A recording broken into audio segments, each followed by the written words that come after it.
few days ago, this was 4 days ago, August 3rd, Kyle Shanahan got a question about Brock Purdy's recovery.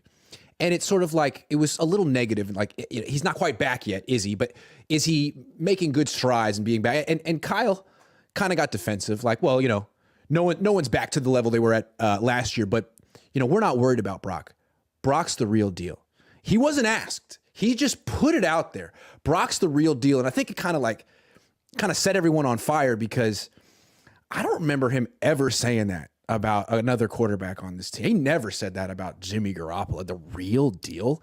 And it sounds like an innocuous thing to say, but like, I wouldn't even say that about Kirk Cousins or Dak Prescott, or I'd say it about Aaron Rodgers, Patrick Mahomes, Josh Allen, Justin Herbert, and a few more guys. Like that's my interpretation of that phrase. So how did you take this quote from Kyle?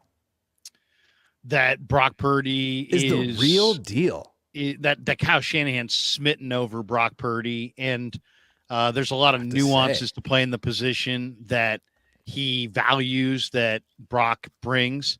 I one thing that we haven't really discussed, and I know it's going to make some people just sick to their stomach because they want to, they really believe that Brock's really limited, but there is a chance that Brock Purdy is much better than a backup, much better than a marginal starter.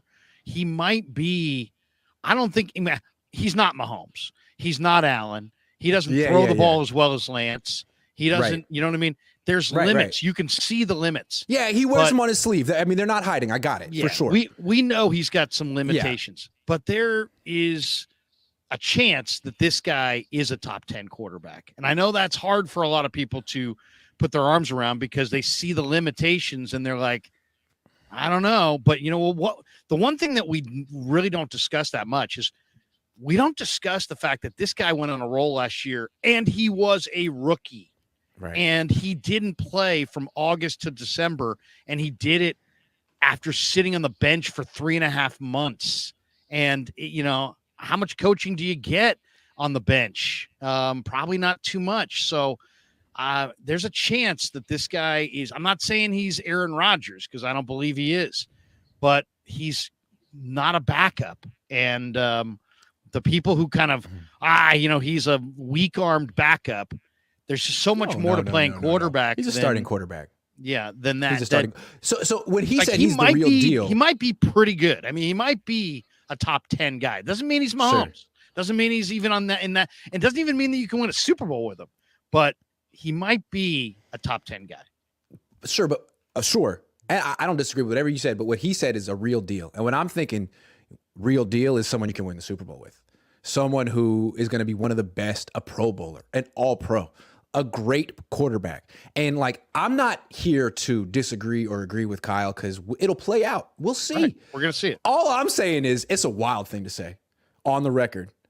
It's uncharacteristic too. It's uncharacteristic. It's hasty and it's unnecessary. And it's only going to follow Kyle around. If he's right, no one will really remember. But if he's wrong, everyone's going to say, remember when Kyle called that one guy the real deal after 8 starts?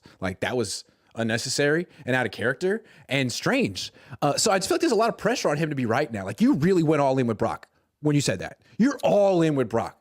You can't hedge now. That's your guy. The real deal. How many?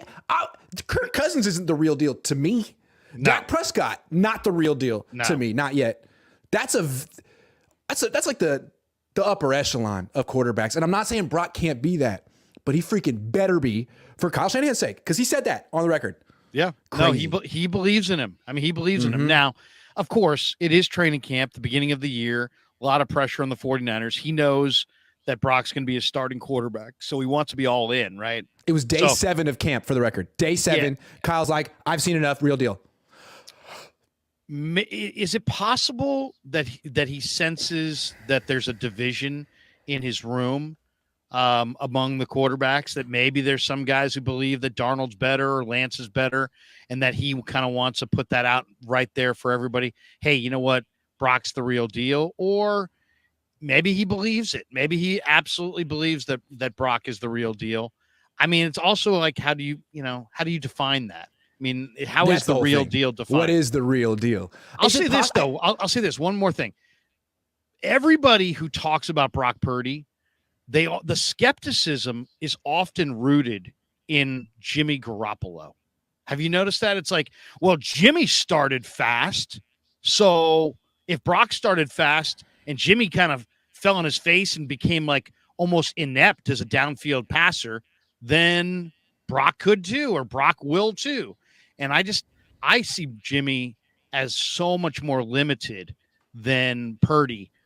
Purdy, Jimmy has a better arm, but quicker release.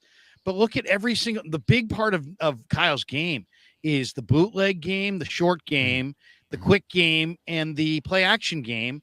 And Garoppolo couldn't even turn his back on the defense and then turn around and know where anybody was. Brock can turn his back on the defense, turn around, and throw in one motion. So, I mean, they're different as far as spatial awareness and knowledge of the offense. I think Purdy's already kind of demonstrated he's on a different level than Jimmy. I do think he's a better fit for Kyle's system than Jimmy because Jimmy can't bootleg and roll out, and Brock can. I think he's in the ideal system for him with the best team around him possible. So he's optimized, and he's a starting quarterback. I didn't bring up this topic to be like, I'm here to tell Kyle that he's wrong. I'm here to tell Kyle, like, you shouldn't say stuff like that on the record, man. You can feel it. But I don't think you needed to say this because now someone like me, a jerk, is waiting to throw this back in your face. Like it's a punchline as soon as Brock Purdy isn't a top 5 quarterback in the league. Because again, the real deal is high praise for a quarterback. Is Deshaun Watson the real deal? I don't know about that. You know what I mean? Like legit. Yeah. Like Phillip Rivers was the real deal. Was Eli Manning the real deal? People would argue. It's like stamping it official. You know what I mean? It's like, you know what? This guy's stamped official. He's a legitimate 7 starts. Yeah. I don't care what Jimmy did. It's just like, man, you don't know that yet. And you can feel it and think it and hope it and wish it, but did you have to say it? Like, it doesn't even have to do with Brock. It has to do with you, Kyle. Because in 30 years, people could be like, hey, man, remember that time Kyle said that about? What if Brock is just a flash in the pan? What if he's nothing? I'm not saying he is. It's an eye-opener. But we don't really know. It's an eye-opening statement. It's an eye-opening statement. And you're right. You're right, Grant. It is the kind of thing where it's putting yourself on the record. That's what it is. You're putting yourself out there for no reason. No one asked you to. He just asked if Brock was like almost healthy yet. And he's like, oh, he's the real deal. Like, okay, fine. Thanks for telling us that. I hope he is for your sake. Well, and for the 49ers' sake. Let's put it back in the perspective of football coach talking about football player. What does football coach want in football player? He wants a guy that's all in. Jimmy couldn't even be reached on his phone in the offseason. Brock is a guy that I've talked to about what do you do the night before games? I go, do you watch movies with your girl? Do you make food? Do you relax? And he's like, hey, you know what? I go over the game plan until I'm really, really comfortable with it. Well, guess what? I guess if you ask Kyle Shanahan, what would you like to see your quarterback do on the eve of the game? He'd probably say, I'd like him to go over the game plan until he's totally comfortable with every aspect of it. So maybe in some ways Brock is an extension of Kyle, and that's what Kyle loves. I just think it's interesting. I feel like if Kyle were doing this in Philly or New York or Boston or DC, like a big city on the East Coast, be in the back pages of the tabloids. Yeah, and he told all those crusty sports writers out there and those angry sports fans out there that Brock Purdy's the real deal, and that's the guy they're going to be going with, like, essentially long term, like they're done looking for a quarterback. I think a lot of people be like, what are you talking about?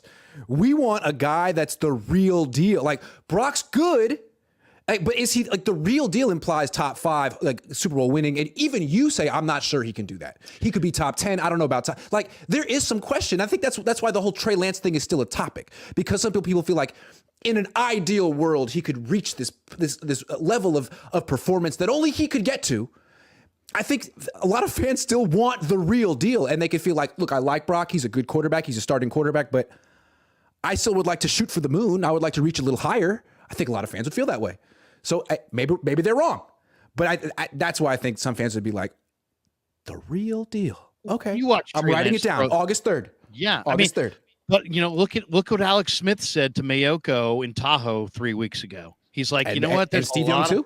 there's a lot of factors that go into the quarterback, your 40 time and this, and there's a lot of things. And he said, at the end of the day, none of that really matters. What really matters is processing, timing, and accuracy. And he said that Brock has it and that he thinks it's sustainable. So, well, arm strength matters to a degree. It's not like arm strength doesn't matter. Requisite arm strength is a must. But as far as if you have requisite arm strength, and that was my concern about the elbow as well. It's like, was he going to lose 5 miles an hour off the fastball? Because if Brock Purdy loses 5 miles an hour off the fastball, he might not have requisite arm strength any longer. And so he may not be the same player.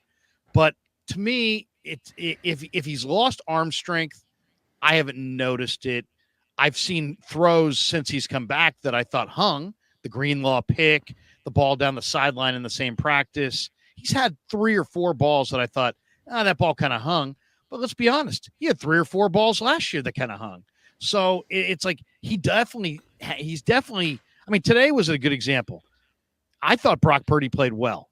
I know there are people that can look at that and go 7 of 16, but I looked at that practice and I'm like, Debo dropped an absolute dime. CMC hit him in the hands on a little ball on the far sideline. He didn't even turn around. He was fully extended.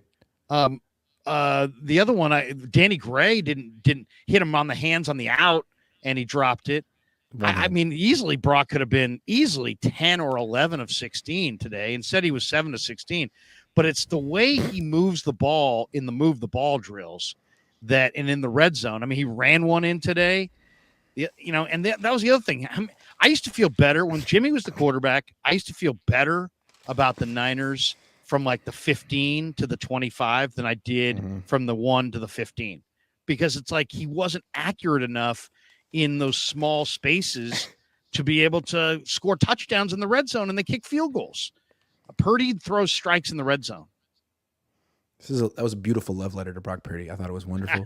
I thought it was eloquent. My thing with Brock, I'm not worried about his arm post-surgery. I mean, I think endurance is an issue, but he's got a month to build it up. I feel like he has the same limitations he had before. When it's third down and they play cover 1 and there's a single high safety and they're trying to take away the middle of the field and they're daring you to throw a fade route up the sideline, which is not a hard throw. It doesn't require a ton of arm strength. All you got to do is hold the safety. You got one-on-one and you got to loft it over the corner. He throws a very low fade ball. And he's tried it every day. It's I don't think he's hit it yet. Brandon Allen hit it yet. Brandon Allen throws the nice fade with the trajectory, and I just feel like Brock's is low. It's always been low. It's always going to be low. Jimmy's was low, and until he proves he can hit that one throw, like he's going to be great on first and second down, under center, play action, rolling left and right. But when it's time to sit in the shotgun and face cover 1 on 3rd and 5, he's going to have to hit that throw. And if he can't not ever, but if that's not something he can do consistently, he's not going to be the real deal in the way I see it. Well, I don't know, because you know what? Shanahan got Jimmy to be like, 70% in the intermediate. But he ain't the real deal. We definitely know that. And I think the Raiders are finding that out right now. Hilariously. Yeah. Hilariously. He's turning it over quite a bit in Raider Jimmy's camp. not good, but his numbers were great. I just win-loss. It was the team. Sorry. Yeah. I cut you off. No, I was just going to say that Brock completed 84% as a rookie in the intermediate.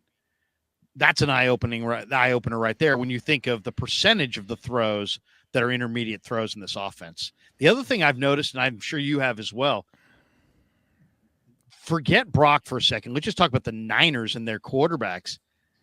They're not going down the field very much. I've seen a huge number of passes to the running backs. Huge. Allen. They're dumping it underneath. Everybody is, though. Lance is, Darnold is. They're throwing it to J.P. Mason, TDP. Well, Darnold is forever. I saw your breakdown of the receptions. Mason had no receptions hardly at all last year, I think. He had, like a million. 12 now or 10? And he had more today. They can't stop throwing to Jordan Mason. They're it's crazy. Throwing it to the backs a ton. Yeah.